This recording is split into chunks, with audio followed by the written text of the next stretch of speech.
Hey hello welcome to chemistry untold. So देखिए guys, इस video में हम डिस्कस करने वाले हैं एक बहुत ही इंपॉर्टेंट टॉपिक जिसको कहा जाता है हाइड्रोजन बॉन्डिंग इन वाटर।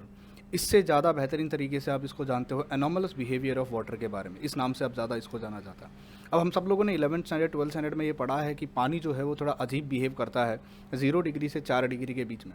अब जब भी आप कहीं पढ़ना स्टार्ट करते हो तो लोगों ने आपको यही पढ़ाया है कि जब आप उसको 25 डिग्री सेल्सियस से लेके जब आप उसको 4 डिग्री सेल्सियस तक लेके जाते हो तो वो कॉन्ट्रैक्ट होता है, और 4 डिग्री सेल्सियस के बाद सडनली 0 डिग्री सेल्सियस तक जाते जाते वो एक्सपांड हो जाता है, और एक्सपांडेड स्टेट में 0 डिग्री सेल्सियस पर जाके फ्रीज हो जाता है।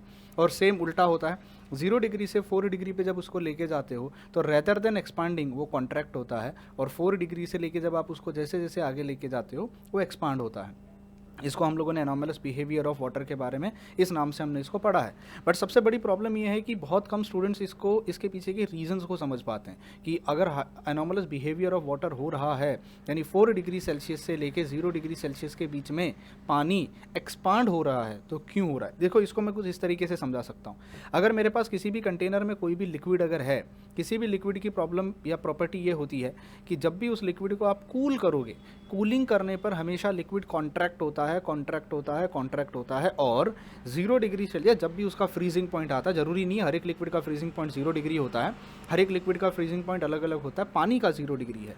तो आइडियली किसी भी लिक्विड को जब आप कूल करते हो तो कूलिंग करने पर वो लिक्विड कॉन्ट्रैक्ट होना चाहिए, कॉन्ट्रैक्ट होना चाहिए, क्योंकि आप उसमें से एनर्जी विड्रॉ कर रहे हो। जब आप एनर्जी बाहर निकालते हो तो मॉलिक्यूल जो होते हैं वो करीब करीब करीब करीब आने लगते हैं। देखिए, कूलिंग का प्रोसेस ही यही होता है कि अगर मेरे पास मॉलिक्यूल्स हैं, अगर वो मॉलिक्यूल्स को मैं हीट देना स्टार्ट कर दूं तो उनमें एनर्जी आएगी, मॉलिक्यूल्स दूर दूर दूर दूर दूर दूर भागना स्टार्ट करेंगे। ऑन दी कॉन्ट्ररी, अगर मैं उनको कूलिंग करना स्टार्ट कर दूं, मतलब मैं उनमें से एनर्जी को बाहर निकालना स्टार्ट कर दूं, तो वो मॉलिक्यूल्स एक दूसरे के करीब आएंगे, जिसको हम कहते हैं कि वो कॉन्ट्रैक्ट हो रहे हैं। तो भाई आइडियली स्पीकिंग पानी के साथ भी यही होना चाहिए। पानी को जब आप कूल करना स्टार्ट करो तो 25 डिग्री सेल्सियस का जो नॉर्मल मेरा वाटर होता है, जब उसको कूल करोगे कूल करोगे कूल करोगे कूल करोगे और 4 डिग्री सेल्सियस से लेके उसको होते हुए जब 0 डिग्री सेल्सियस पे जाओगे तो मेरा वाटर जो है वो कॉन्ट्रैक्ट होना चाहिए। और जब मेरा वाटर कॉन्ट्रैक्ट होता है तो उसकी डेंसिटी बढ़नी चाहिए। तो भाई 0 डिग्री सेल्सियस पे आने के बाद मुझे पता है मेरा पानी फ्रीज हो जाता है, यानी आइस हो जाता है। इस हिसाब से जो पानी 25 डिग्री सेल्सियस पे लिक्विड फॉर्म में था उसके मॉलिक्यूल्स दूर दूर थे, ठीक है, और वो पानी 0 डिग्री सेल्सियस पर जाने के बाद उसी के मॉलिक्यूल एकदम करीब करीब आ जाने चाहिए और वो बर्फ़ बन जाना चाहिए, और बर्फ़ बनने के बाद वो फ्रीज़ हो जाना चाहिए। मतलब जो मुझे आइस यहाँ पे मिलेगी वो सॉलिड स्टेट में मिलेगी, और यहाँ पर जो मेरे पास लिक्विड होगा, ये जो पानी होगा वो मेरे पास लिक्विड स्टेट में होगा। इस हिसाब से अगर मैं कंपेयर करूँ तो density of ice should be greater than density of liquid. मतलब जो लिक्विड वाटर है मेरे पास उससे ज़्यादा होनी चाहिए, क्योंकि मेरा पानी जो है वो कॉन्ट्रैक्ट होना चाहिए और 0 डिग्री सेल्सियस पे आने के बाद वो फ्रीज हो जाना चाहिए सॉलिड स्टेट में। तो इस हिसाब से जब कभी किसी कंटेनर के अंदर मैं पानी लूँगा और बर्फ़ लूँगा, पानी को लिक्विड स्टेट में लूँगा और बर्फ़ लूँगा, तो सिंस मेरा बर्फ़ जो बना होगा आइडियली मतलब होना चाहिए ऐसा, वो बहुत ही उसके मॉलिक्यूल करीब आ जाने चाहिए, और वो बर्फ़ इतनी डेंस होनी चाहिए कि बर्फ़ नीचे गिर जानी चाहिए और ऊपर यहाँ पर पूरा लिक्विड रहना चाहिए। बट ऐसा होता नहीं है। आपने बहुत बार देखा होगा जब एक ग्लास में हम बनाते हैं, तो जब उसमें आइस क्यूब्स रखते हैं तो आइस ऊपर फ्लोट करती है, आइस नीचे नहीं जाती। अगर आपने कभी ऑब्ज़र्व किया हो कहीं तो यहाँ वहाँ कहीं पे कि बर्फ़ कभी नीचे नहीं जाती। एक और अच्छा साइंटिफिक एग्जांपल दे सकता हूँ कि आपने कभी नोटिस किया होगा कि ओशंस में, ग्लेशियर्स में जो बर्फ़ होती है वो हमेशा अपर लेयर पे होती है, वो कभी नीचे सिंक नहीं करती। जैसे देखिएगा, तो देखिए हमारे पास ये ग्लास है, और अगर आप यहाँ पे देखो ये वाइन ग्लास है, रेड वाइन है, और इस पर हमने आइस को डाला हुआ है। और ये जो आइस है, अब भाई आइडियली बर्फ़ जब बनी होगी तो भाई सीधी सी बात है वो तो बहुत मॉलिक्यूल नज़दीक आ जाने चाहिए थे, और अगर मॉलिक्यूल नज़दीक आ जाने चाहिए थे तो उस हिसाब से आइस की डेंसिटी ज़्यादा होनी चाहिए थी। तो बर्फ़ कभी ऊपर फ्लोट नहीं करनी चाहिए थी। बर्फ़ एक्चुअली कहाँ होनी चाहिए थी? बर्फ़ एक्चुअली नीचे होनी चाहिए थी, यहाँ पर। बट बर्फ़ ऊपर फ्लोट करती है, आइस फ्लोट्स ऑन वाटर। पहला क्वेश्चन ये क्यों हो रहा है भाई? बर्फ़ अगर ऊपर फ्लोट कर रही है तो क्या बर्फ़ हल्की है? क्या बर्फ़ की डेंसिटी कम है? क्योंकि ऊपर फ्लोट करने का काम तभी हो सकता है जब बर्फ़ की डेंसिटी कम हो। जिसकी डेंसिटी कम होती है, जो हल्की होती है, वो हमेशा ऊपर होती है। इसको ग्रेविटी सेपरेशन का प्रिंसिपल भी माना जाता है कि जो भारी चीज़ होती है वो हमेशा नीचे चली जाती है और जो हल्की चीज़ होती है वो हमेशा ऊपर होती है। अब एक और पिक्चर है आपके लिए। अगर इस फोटो को आप ध्यान से देखो तो यहाँ पर एक ओशन में बहुत सारी आइस पड़ी हुई है और आप नोटिस करो ये जो बर्फ़ है इतनी हैवी है। ये बर्फ़ का पीस जो आप देख रहे हो ये कितना हैवी है, फिर भी ये ऊपर आइस फ्लोट कर रही है। ये बर्फ़ नीचे सिंक क्यों नहीं हो जाती? अब भाई टाइटैनिक अगर गिर गई थी, टाइटैनिक इसीलिए टूट गई थी, गिर गई थी क्योंकि उसके सामने आइसबर्ग आ गया था, ठीक है। तो आप अगर इसका प्रिंसिपल निकालो कि ऐसा क्यों हो रहा है, क्या रीज़न है इसका, तो हमें समझ में आता है कि इसका एक ही रीज़न हो सकता है कि शायद कुछ गड़बड़ है हमारे कॉन्सेप्ट में। और जी, हमारे कॉन्सेप्ट में गड़बड़ है। क्या गड़बड़ है हमारे कॉन्सेप्ट में? एक्चुअली गड़बड़ ये है कि हमने जो समझा वो आधी अधूरी पिक्चर देखी। हमने सिर्फ देखा कि क्या होता है, पर क्यों होता है इसको अगर आपको समझना है तो हमें 25 डिग्री सेल्सियस पर जाना पड़ेगा जहाँ पानी प्रेजेंट होता है। देखिए, पानी का जो मॉलिक्यूल होता है, वाटर मॉलिक्यूल, वो एक पोलार मॉलिक्यूल होता है जिसमें 2 हाइड्रोजन लगे होते हैं, एक इलेक्ट्रोनेगेटिव ऑक्सीजन होता है जिसमें पार्शियल नेगेटिव चार्ज होता है, पार्शियल पॉजिटिव चार्ज होता है, पार्शियल पॉजिटिव चार्ज होता है। और इस ऑक्सीजन के पास 2 लोन पेयर ऑफ इलेक्ट्रॉन होते हैं जो उसे किसी काम के नहीं होते। काम के मतलब ऑब्वियसली उसको स्टेबिलिटी दे रहे हैं, पर वो ऑक्सीजन के पास जो 2 लोन पेयर ऑफ इलेक्ट्रॉन्स होते हैं वो किसी के साथ भी शेयर कर सकता है। अब 25 डिग्री सेल्सियस में जो काइनेटिक एनर्जी होती है मॉलिक्यूल्स की, वो काफ़ी हाई होती है। देखो, याद रखना, मॉलिक्यूल जो होते हैं लिक्विड स्टेट में वो रैंडम मोशन में होते हैं। इवन तो हमें वो दिखते नहीं हैं, बट वो रैंडम मोशन में होते हैं। तो सपोज करिए एक मॉलिक्यूल मेरा यहाँ पे प्रेजेंट है जो कि पोलार है, ठीक है, इट्स अ पोलार मॉलिक्यूल। और वहीं पे अगर मान लीजिए एक दूसरा मॉलिक्यूल आता है और दूसरा मॉलिक्यूल इस तरीके से आ रहा है, hydrogen bond oxygen bond hydrogen with a partial negative and a partial positive charge and a partial positive charge. अब होता क्या है कि यहाँ पर ये सारे मॉलिक्यूल एक दूसरे से सराउंडेड होते हैं। ये मॉलिक्यूल्स हाइड्रोजन बॉन्डिंग में पार्टिसिपेट करते हैं। अब मैंने हाइड्रोजन बॉन्डिंग क्या होता है ऑलरेडी एक अलग से वीडियो बनाया हुआ है, यहाँ पे बाकायदा मैंने प्रॉपर हाइड्रोजन बॉन्डिंग को डिटेल में सिखाया है कि हाइड्रोजन बॉन्डिंग क्या होता है। अब यहाँ होता ये है कि जब ये मॉलिक्यूल इस मॉलिक्यूल के पास से ऐसे गुजरेगा तो ये ऑक्सीजन इस हाइड्रोजन के साथ हाइड्रोजन बॉन्डिंग बनाना चाहेगा और हाइड्रोजन बॉन्डिंग बनती भी है, बट वो मोमेंटरी हाइड्रोजन बॉन्डिंग बनती है क्योंकि यहाँ पर इन मॉलिक्यूल्स में काइनेटिक एनर्जी इतनी ज़्यादा होती है कि इतने स्पीड में होते हैं कि ये रुकते नहीं हैं, ठहरते नहीं हैं। ये ऐसी ही बात होगी जैसे आप किसी रेलवे स्टेशन पर खड़े हुए हो और रेलवे स्टेशन पर इतने सारे लोग हैं, आप चाहो तो किसी से भी बात कर सकते हो, बट आप रेलवे स्टेशन पर घूम रहे हो या मार्केट में आप घूम रहे हो, आप टच सबको कर रहे हो, आपका कंधा सबको लग रहा है, आपका हाथ लग रहा होगा किसी को, या मे बी आप सबको देखते हुए स्माइल करते हुए जा रहे हो, पर आप रुक कर ठहर कर किसी से बात नहीं कर रहे हो। तो जब तक आप रुक कर ठहर कर किसी से बात नहीं करोगे वो बॉन्ड स्ट्रॉन्ग नहीं बनेगा। तो यहीं पे वही चीज़ होती है कि मॉलिक्यूल्स हाइड्रोजन बॉन्डिंग बना रहे हैं, बट वो हाइड्रोजन बॉन्डिंग पहली बात तो ज़्यादा देर तक नहीं रुक रही है और दूसरी बात वो उतनी स्ट्रांगली बन नहीं पा रही है। देखिए, मैं ये नहीं कह रहा हाइड्रोजन बॉन्डिंग नहीं होती है, इवन लिक्विड स्टेट में भी यही एक रीज़न है कि वाटर मॉलिक्यूल का जो बॉइलिंग पॉइंट होता है वो एक्सपेक्टेशन से कहीं ज़्यादा होता है, या हर उस लिक्विड का जहाँ पर हाइड्रोजन बॉन्डिंग बनती है उस लिक्विड का जो बॉइलिंग पॉइंट होता है वो एक्सपेक्टेशन से थोड़ा सा ज़्यादा होता है। जैसे हाइड्रोजन फ्लोराइड को ले लो, जैसे इथेनॉल को ले लो, ये कुछ ऐसे मॉलिक्यूल्स हैं, आपने 11th-12th में ये पढ़ा होगा।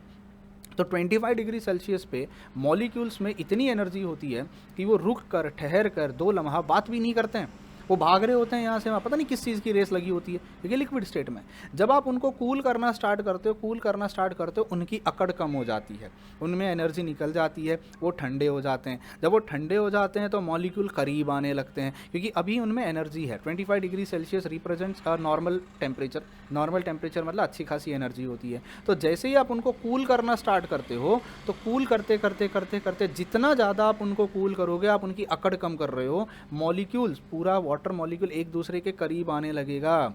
जब वाटर मॉलिक्यूल एक दूसरे के करीब आने लगेगा मतलब डेंसिटी बढ़ रही है और 4 डिग्री सेल्सियस तक आते आते जैसे आप 25 से लाओगे वाटर मॉलिक्यूल करीब आ जाएंगे और वाटर मॉलिक्यूल इतने करीब आ जाते हैं, they are very close to each other. अब ये डायग्राम में भी रॉन्ग हो सकता है, बट मतलब मैं समझा रहा हूँ कैसे करीब आ गए। अब 4 डिग्री सेल्सियस पर वो सबसे ज़्यादा करीब होते हैं और 4 डिग्री सेल्सियस पर आप यूँ समझ सकते हो कि उनकी अकड़ पूरी की पूरी निकल गई है, काइनेटिक एनर्जी बहुत कम हो गई है। अब सिंस काइनेटिक एनर्जी इतनी कम हो गई है कि मॉलिक्यूल भाग नहीं सकता, मतलब आप ऐसे समझो ये बेचारा एक वाटर मॉलिक्यूल इस वाटर मॉलिक्यूल से प्यार करता था, 25 डिग्री सेल्सियस पे रो रो के बता रहा था बेटा हाइड्रोजन बॉन्ड बना ले, बेटा हाइड्रोजन बॉन्ड बना ले, लेकिन इस मॉलिक्यूल में अकड़ ज़्यादा थी, यहाँ वहाँ घूम रहा था। 4 डिग्री सेल्सियस पे आने के बाद चुपचाप ठंडा हो गया। 4 डिग्री सेल्सियस पर आने के बाद अब मेरे सामने आके रुक गया है। अब जब मेरे सामने आके खड़ा हो गया तो मैं हाइड्रोजन बॉन्ड बनाऊंगा, पर hydrogen bond is a type of covalent bond. मैंने आप लोगों को सिखाया होगा कि हाइड्रोजन बॉन्ड एक इंटरेक्शन से थोड़ा ज़्यादा होता है और एक प्रॉपर कोवेलेंट बॉन्ड से कम होता है। तो it has got some covalent nature, उसमें एक तरीके का डेटिव या कोवेलेंट नेचर होता है। तो प्रॉपर हमने ये भी पढ़ा है कि जो भी कोवेलेंट बॉन्ड होता है, कोवेलेंट बॉन्ड होता है वो एक डायरेक्शनल बॉन्ड होता है। इट्स अ डायरेक्शनल बॉन्ड, मतलब आयोनिक इंटरेक्शन की तरह नहीं होता, डायरेक्शनल बॉन्ड होता है, मतलब उसमें प्रॉपर डायरेक्शन की रिक्वायरमेंट होती है। इलेक्ट्रॉन का शेयरिंग या इलेक्ट्रॉन का जो शेयरिंग होता है it requires a direction, it's not an ionic interaction कि मैंने तुमको इलेक्ट्रॉन दिया अब तुम वहाँ बैठो, कहीं भी बैठो, मेरे आसपास रहो। Ionic bonds are non directional bond, जहाँ पर ज्योमेट्री नहीं आती। पर जब एक डेटिव बॉन्ड बनता है या कोवेलेंट बॉन्ड बनता है या शेयरिंग ऑफ इलेक्ट्रॉन होता है, it requires a proper direction. तो 4 डिग्री सेल्सियस पर आने के बाद आपके वाटर मॉलिक्यूल्स की काइनेटिक एनर्जी इतनी कम हो जाती है, मैं ये नहीं कह रहा जीरो हो जाती है, कुछ स्टूडेंट्स इसका गलत इंटरप्रिटेशन लेते हैं। काइनेटिक एनर्जी जीरो नहीं हुई है, काइनेटिक एनर्जी कम हो गई है। उस पर्टिकुलर केस में जो हाइड्रोजन बॉन्ड अब बनेगा वो काफ़ी स्ट्रॉन्ग बनेगा। देखो मैं नहीं कह रहा पहले हाइड्रोजन बॉन्ड नहीं था पर मोमेंटरी था। जैसे लंदन फोर्स के बारे में हमने पढ़ा, डाइपोल मोमेंट इंस्टेंटेनियस होता है, मोमेंटरी होता है, बन रहा था टूट रहा था, बन रहा था टूट रहा था, बन रहा था टूट रहा था, बन रहा था टूट रहा था। It was not constant, it was not fix. आज मैं इससे हाइड्रोजन बॉन्ड बना रहा हूँ, कुछ सेकंड के बाद मैं उससे बना रहा हूँ, फिर उससे बना रहा हूँ, फिर उससे बना रहा हूँ। पर 4 डिग्री पे आने के बाद काइनेटिक एनर्जी इतनी कम हो जाती है कि मेरे मॉलिक्यूल्स आपस में प्रॉपर हाइड्रोजन बॉन्ड और strong hydrogen bond with a proper direction banana start करते हैं। मतलब मैं कह सकता हूँ एक लैटिस फॉर्मेशन स्टार्ट हो जाती है, की इनिशिएशन हो जाती है। तो उसके बाद अब भाई जब बॉन्ड बनाना है तो मॉलिक्यूल्स अपने आप को प्रॉपर तरीके से अरेंज करेंगे। तो जैसे जैसे तुम टेम्परेचर कम करते जाओगे हाइड्रोजन बॉन्ड और स्ट्रॉन्ग बनता जाएगा, और जैसे जैसे वो और स्ट्रॉन्ग बनेगा, बॉन्ड बनाने के लिए प्रॉपर डायरेक्शन में होना ज़रूरी है। तो तुम्हें नहीं लगता जो मॉलिक्यूल अब तक करीब आते गए, करीब इसलिए आते गए क्योंकि उनमें अकड़ आ गई है। अकड़ जो थी 25 डिग्री सेल्सियस में, उनमें जो घमंड था, जो एनर्जी थी, हमने कम कर दी है। 4 डिग्री सेल्सियस पे आने के बाद दोनों की अकड़ कम हो गई और अब उन्हें एहसास हुआ कि हमें बॉन्ड बना लेना चाहिए। तो वो बॉन्ड बनाने के चक्कर में एक दूसरे से थोड़े थोड़े से दूर हट जाते हैं और फिर प्रॉपर डायरेक्शन में आके बॉन्ड बनाते हैं। तो 4 डिग्री तक क्या हुआ है आपका, 4 डिग्री तक आपका कॉन्ट्रैक्शन हुआ है। पर 4 डिग्री आने के बाद कॉन्ट्रैक्ट हुआ मतलब 4 डिग्री पर वो सबसे करीब थे कूलिंग करने पर 4 डिग्री के बाद जैसे ही तुमने टेम्परेचर को कम किया, उनमें हाइड्रोजन बॉन्ड बना। और हाइड्रोजन बॉन्ड बनने के लिए मेरे मॉलिक्यूल्स ने खुद को इतने प्रॉपर तरीके से अरेंज कर लिया कि वो प्रॉपर डायरेक्शन में हाइड्रोजन बॉन्ड बना सकें। अब मैं जो डायग्राम बना रहा हूँ ये मे बी रॉन्ग हो सकता है, but just for pictorial representation में बना रहा हूँ कि ये ऑक्सीजन और ये हाइड्रोजन अब देखो कैसे दूर चले गए और अब इन्होंने प्रॉपर स्ट्रॉन्ग बॉन्ड बना लिया with a partial negative charge, partial negative charge, partial positive charge, partial positive charge, partial positive। Since oxygen के पास 2 लोन पेयर ऑफ इलेक्ट्रॉन थे, मैं एज्यूम करता हूँ कि उसने इसी वाटर मॉलिक्यूल के दोनों हाइड्रोजन को 2 इलेक्ट्रॉन्स डोनेट कर दिए और हाइड्रोजन बॉन्डिंग में पार्टिसिपेट कर लिया। ये मैं अजम्पशन ले रहा हूँ कि एक ही 2 ही मॉलिक्यूल्स हैं फिलहाल, बहुत सारे मॉलिक्यूल्स होते हैं एक कंटेनर में। मैं 2 मॉलिक्यूल्स को लेके चल रहा हूँ क्योंकि हमारी कहानी 2 मॉलिक्यूल्स के इर्द गिर्द घूम रही है। तो अब मुझे बताओ 425 पे जो 2 मॉलिक्यूल एक दूसरे के सामने खड़े भी नहीं हो रहे थे, टेम्पररी हाइड्रोजन बॉन्ड आते जाते हाई बाई करके निकल रहे थे, 4 डिग्री तक आते आते वो करीब आए।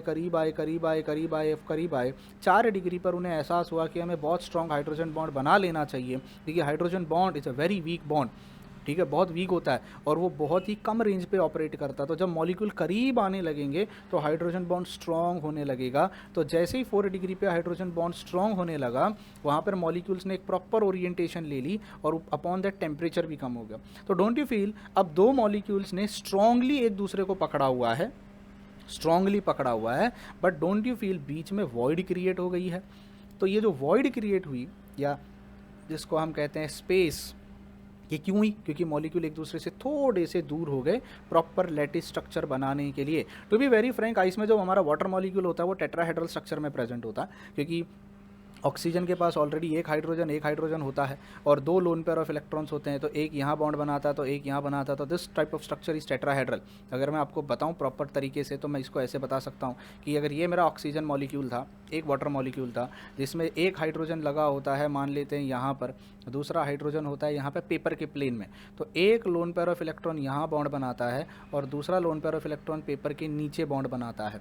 तो इस तरीके से अगर आप ध्यान से देखें, ये 3D नेटवर्क अगर आप इसका देखें तो एक टेट्राहेड्रल स्ट्रक्चर बनेगा। टेट्राहेड्रल स्ट्रक्चर आप इसको ऐसे बना सकते हो कि मान लीजिए ऊपर एक और प्लेन होता है ऐसा, ऊपर एक और ऐसा प्लेन होता है जहाँ पे ये हाइड्रोजन होता है इस ऑक्सीजन के साथ हाइड्रोजन, तो आप यूँ समझ सकते हो कि ऊपर के एक मॉलिक्यूल के हाइड्रोजन के साथ मेरे वाटर के इस इलेक्ट्रॉन्स ने बॉन्ड बनाया हुआ है इस तरीके से। Can you see this hydrogen, तो ये ऑक्सीजन, और नीचे समझ लीजिए कि एक और वाटर मॉलिक्यूल होता है। अब मैं 3 वाटर मॉलिक्यूल लेके चल रहा हूँ, अब तक मैं अपनी कहानी जो कर रहा था वो 2 वाटर मॉलिक्यूल की लव स्टोरी बता रहा था, अब मैं तीसरे वाटर मॉलिक्यूल को लेके आया हूँ। ठीक है, ये हाइड्रोजन होता, ये ऑक्सीजन होता, ये हाइड्रोजन होता, लोन पेयर ऑफ इलेक्ट्रॉन ऊपर निकला होता, इसका लोन पेयर ऑफ इलेक्ट्रॉन नीचे निकला होता। तो अब आप इमेजिन कर लीजिए, अगर आपको ये अंदाज़ा आ गया होगा कि जो वाटर मॉलिक्यूल सेंटर वाला है उसका ज्योमेट्री जो बनेगा वो एक टेट्राहेड्रल ज्योमेट्री बनेगी इस तरीके से। कैन यू से दिस, इस तरीके से। तो ये नेटवर्क जो है चलता जाएगा। ऐसा नहीं होता कि एक वाटर मॉलिक्यूल सिर्फ एक ही वाटर मॉलिक्यूल के साथ टोटली इन्वॉल्व होता है, एक इसके साथ होगा तो दूसरा। जो यहाँ मैंने डायग्राम बनाया है इसमें मैंने दोनों इलेक्ट्रॉन्स को एक ही वाटर मॉलिक्यूल के साथ कनेक्ट करा दिया। अब इसका रीज़न था क्योंकि मुझे आपको 2 मॉलिक्यूल्स के साथ मैंने कहानी को एक्सप्लेन किया है, बट एक्चुअली में जब आप 3D स्ट्रक्चर देखते हो तो 3D में बहुत सारे वाटर मॉलिक्यूल्स होते हैं, तो इन 2 हाइड्रोजन भी किसी के साथ इन्वॉल्व होंगे। मतलब मैं अगर ऐसे बता सकता हूँ कि यहाँ पर एक वाटर मॉलिक्यूल हुआ होगा ऑक्सीजन का, हाइड्रोजन, इसका लोन पेयर शायद इनके साथ इन्वॉल्व हुआ होगा, इनके साथ इस तरीके से, ठीक है, और इसका नीचे वाला कहीं और चला गया होगा, समझ में आया। और यहाँ पर भी एक और वाटर मॉलिक्यूल हुआ होगा जहाँ पे hydrogen bond oxygen bond hydrogen होगा, तो इसका लोन पेयर इसके साथ इन्वॉल्व हुआ होगा और ऊपर वाला लोन पेयर किसी और के साथ चला गया होगा। तो ऐसे अब अगर आप देखो तो एक प्रॉपर स्ट्रक्चर बन रहा है। अब उसमें जो मेरा वाटर मॉलिक्यूल है उसकी एक ज्योमेट्री अगर आप देखो, इस ऑक्सीजन की ज्योमेट्री देखो, एक हाइड्रोजन के साथ, दूसरा हाइड्रोजन के साथ, तीसरा ऊपर और चौथा नीचे, तो इट्स अ टेट्राहेड्रल शेप। आपने मीथेन के बारे में पढ़ा होगा, एक हाइड्रोजन, दूसरा हाइड्रोजन, तीसरा हाइड्रोजन एंड चौथा हाइड्रोजन, तो टेट्राहेड्रल शेप जो बनता है हमारा। सिमिलर स्ट्रक्चर हमारा यहाँ पे आइस में, आइस जब बनती है फ्रीज़ होने के बाद जो मॉलिक्यूल्स आपस में जब हाइड्रोजन बॉन्ड बनाएंगे, फ्रीज होने के बाद जो वाटर मॉलिक्यूल आपस में बॉन्ड बनाएंगे तो एक प्रॉपर बड़ा नेटवर्क बनाएंगे, और जो नेटवर्क होगा उसमें वाटर मॉलिक्यूल्स में जो ऑक्सीजन है वो एक टेट्राहेड्रल शेप में एक तरीके से प्रेजेंट होगा। उम्मीद है समझ में आया। और उस सारे चक्कर में जो बीच में स्पेस क्रिएट होती है जिसकी वजह से आइस जब फ्रीज होगी, जैसे 4 डिग्री से वो एक्सपांड हुई, प्रॉपर हाइड्रोजन बॉन्ड बनाया और जैसे ही 0 डिग्री सेल्सियस आया जो जहाँ था वो वहीं रुक गया, फ्रीज। तो क्या समझ में आया, 25 डिग्री से 25 डिग्री से 4 डिग्री तक पानी जो था वो कॉन्ट्रैक्ट हो रहा था। इसको ऐसे समझो जैसे मेरे हाथ के 2 वाटर मॉलिक्यूल्स हैं, 25 डिग्री पे दूर दूर से घूम रहे थे, बॉन्ड बन रहा था, टूट रहा था, पर जैसे ही 4 डिग्री तक आए वाटर मॉलिक्यूल करीब आने लगे, करीब आ गए। 4 डिग्री पर उन्हें एहसास हुआ कि वेरी स्ट्रॉन्ग हाइड्रोजन बॉन्ड बनेगा, तो थोड़े से दूर हो गए और अब उन्होंने आपस में बॉन्ड बना लिया वैसे स्ट्रॉन्ग, और जैसे ही दूर हुए वहीं पे फ्रीज हो गए एट 0 डिग्री सेल्सियस। तो 4 डिग्री से एक्सपांशन शुरू होता है और 0 पे आते आते वो वहीं पे फ्रीज हो जाते हैं। And that's what is anomalous behaviour of water.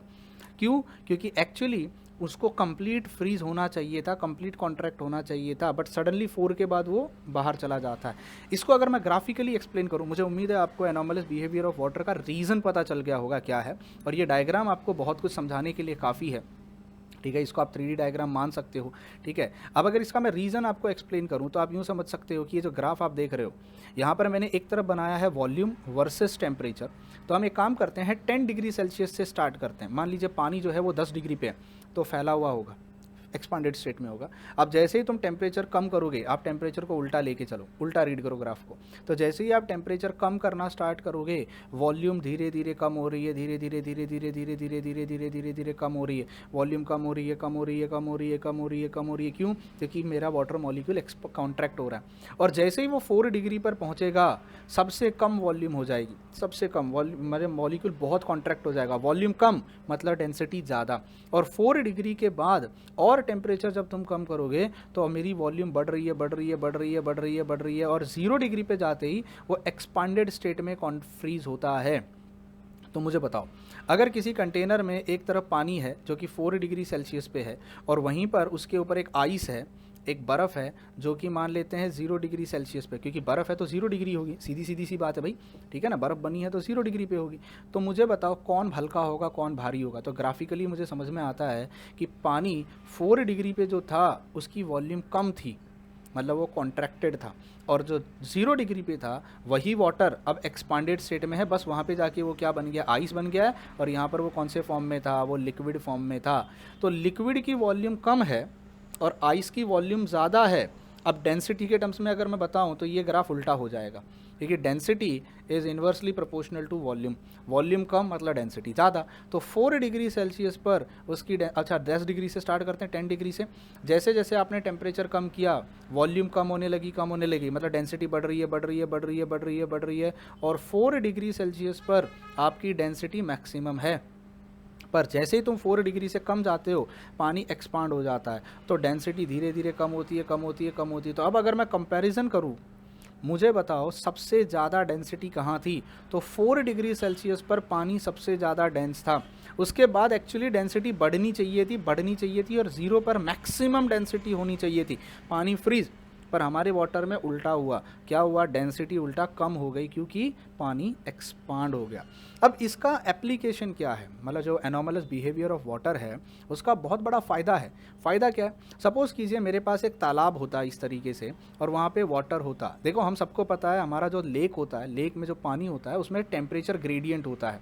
मतलब मान लीजिए अगर बाहर का टेम्परेचर 6 डिग्री सेल्सियस है, तो अंदर जो वाटर है, ऐसा नहीं होगा कभी कि कंप्लीट वाटर बॉडी 6 डिग्री की होगी। जो सरफेस है वो 6 डिग्री का होगा, क्योंकि डायरेक्ट कांटेक्ट में है, थर्मल इक्विलिब्रियम होगा। और जैसे ही आप धीरे धीरे नीचे जाने लगोगे, टेम्परेचर धीरे धीरे बढ़ने लगता है, मतलब पानी गर्म होने लगता है। जैसे मान लीजिए यहाँ 60 डिग्री होगा, यहाँ 8 डिग्री होगा, यहाँ 9 डिग्री होगा, यहाँ 10 डिग्री सेल्सियस होगा। एक एग्जाम्पल ले रहा हूँ, ठीक है। और जो डायरेक्ट वाटर एटमॉस्फेयर के कॉन्टैक्ट में अपर लेयर थी, ये जो मेरी अपर लेयर थी, मान लेते हैं इसको लेयर बाय लेयर इमेजिन करते हैं, let's imagine it layer by layer, इस तरीके से। तो ये ऐसे था। अब मान लीजिए कि हाइड्रोजन बॉन्डिंग नहीं होता, no hydrogen bonding in water. अगर पानी में हाइड्रोजन बॉन्डिंग नहीं होता तो क्या होता? जैसे ही ये 4 डिग्री सेल्सियस पर आता तो अपर लेयर भी 4 डिग्री सेल्सियस हो जाती, करेक्ट। अब हाइड्रोजन बॉन्डिंग तो नहीं है, मान लेते हैं नहीं है, और जैसे ये 0 डिग्री सेल्सियस पे जाती, don't you feel upper layer contract होते जाती, कॉन्ट्रैक्ट होते जाती, कॉन्ट्रैक्ट होते जाती, कॉन्ट्रैक्ट होते जाती, since there is no hydrogen bonding. और जैसे ही वो 0 डिग्री सेल्सियस की होती, वो हाईली डेंस हो जाती। क्या हो जाती? Highly dense. और जैसे ही वो हाईली डेंस होती 0 डिग्री पर, वो फटाक से नीचे गिर जाती। क्यों? क्योंकि बहुत भारी हो गई है भाई। और जैसे ही वो डेंस होके नीचे गिरती, क्या फॉर्म में गिर जाती? बर्फ़ बन के नीचे गिरती। तो नीचे की लेयर ऊपर आ जाती, फिर वो भी ठंडी होकर बर्फ़ बन जाती, वो भी नीचे गिर जाती, फिर नीचे की लेयर ऊपर आती, वो भी बर्फ़। तो डोंट यू फील धीरे धीरे साइकिल स्टार्ट होती, जो कंप्लीट वाटर बॉडी होती वो पूरी की पूरी बर्फ़ बन जाती। और मान लीजिए अंदर अगर कोई फ़िश होती अंदर, जो जिंदा, वो बेचारी फ्रीज होके ही मर जाती। Thanks to God almighty, जो भी है, उन्होंने, जो भी ऊपर बैठा हुआ, जिसने भी ये सारी इंजीनियरिंग या डिज़ाइनिंग किया है, इतना ब्यूटीफुल डिज़ाइनिंग किया है, ऑल थैंक्स टू हिम कि उन्होंने हाइड्रोजन बॉन्डिंग बनाई है। अब हाइड्रोजन बॉन्डिंग से हो क्या जाता है? जब हाइड्रोजन बॉन्डिंग होती है तो आपकी जो लेयर बाय लेयर का स्ट्रक्चर था, जो बाहर का लेयर 6 डिग्री सेल्सियस पे 7, 8, 9, 10 हो क्या गया? होने से ये हो गया कि जो 6 डिग्री सेल्सियस था, जब बाहर का टेम्परेचर 4 डिग्री सेल्सियस जाएगा तो ये लेयर कॉन्ट्रैक्ट होती है।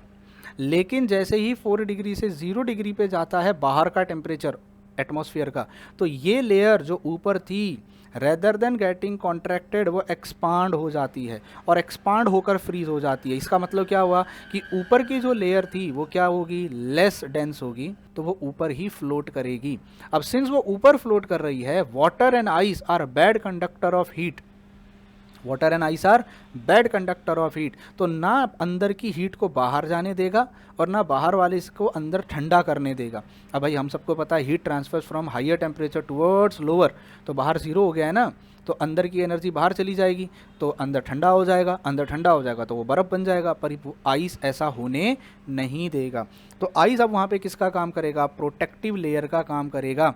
क्यों? क्योंकि पहली बात तो ice is a bad conductor of heat, दूसरी बात आइस एक्सपांडेड स्टेट में है और वो ऊपर फ्लोट कर रहा है, तो all thanks to hydrogen bonding कि ऊपर की जो आइस की लेयर है वो हल्की है और ऊपर ही फ्लोट कर रही है, तो अंदर जो मेरे पास फिश हुई होगी वो तुमको थैंक यू कह रही होगी और वो बेचारी बच जाएगी। यही रीज़न होता है, आपने अगर कभी देखा हो पिक्चर्स में कि ऊपर आइस होती है और नीचे वाटर होता है, देखिए इस पिक्चर को, तो देखिए इस पिक्चर में अगर आप ध्यान से नोटिस करें तो यहाँ पर आपको ऊपर आइस की लेयर्स दिखाई देंगी और नीचे आपको वाटर दिखाई देगा लिक्विड स्टेट में। तो ये हमारा जो फेमस इंडिया का डल लेक है जो कश्मीर में सिचुएटेड है, जम्मू कश्मीर में, तो ये वहाँ की डल झील की जो फ़ोटो है, यहाँ पर ऊपर आप देख रहे हो कि बोट सेल कर रही है, ठीक है, बोट चल रही है और आइस के क्यूब्स पड़े हुए हैं। तो ये क्या सिंबलाइज़ करता है कि आइस जो है वो अभी भी ऊपर फ्लोट कर रही है और नीचे वहाँ पर पानी है, तो इस पानी के अंदर जो फिशेज़ हैं या जो मरीन लाइफ है वो सरवाइव कर पाएगी। तो जब ऊपर बर्फ़ जम जाती है तो अंदर की जो लाइफ होती है वो बच जाती है, and all thanks to hydrogen bonding. तो मैं उम्मीद करता हूँ कि आपको इस मेरे लेक्चर में हाइड्रोजन बॉन्डिंग क्या है ये समझ में और अच्छे से आ गई होगी। और हाइड्रोजन बॉन्डिंग अगर नहीं समझी है तो प्लीज़ मेरे प्रीवियस वीडियो जाके देख लीजिएगा।